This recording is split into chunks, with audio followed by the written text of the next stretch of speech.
When one looks at the 21st century, there are probably two major themes that one has going on. They're globalization and their technology. And we're in a world that's very focused on globalization, but I think much less focused on technology. And in some ways, this is already reflected in the division of the world between the developing and the developed worlds. The question of how the developed world gets better is one that's not very often asked in these fora. And globalization is about copying things. It's taking one and turning it into N. It's a scalability problem, and it's how do you take a new invention and scale it.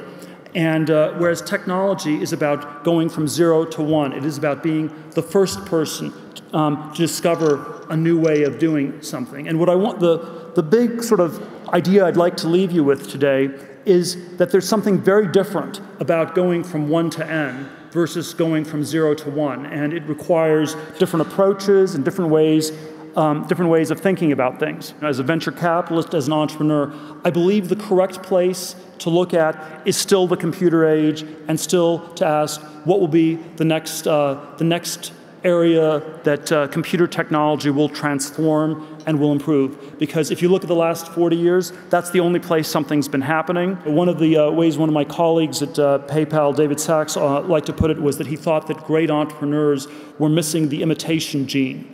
It was that people have this gene which makes them imitate other people, and great entrepreneurs somehow were not that good at imitating people. How do we create a society in which exceptionalism is not looked down upon, not denigrated, but in which it's considered at least borderline acceptable? I don't think it'll ever be fully acceptable, but just that it's at least marginally tolerated. Two questions. I'll give an intellectual version of the question and a business version.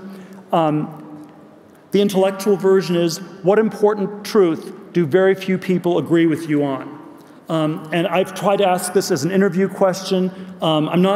It's always sort of interesting. People can never answer it.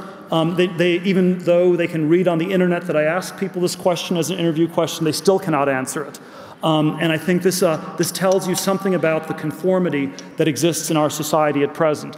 And then I think the business version is an application of this, which is, what valuable company is nobody building?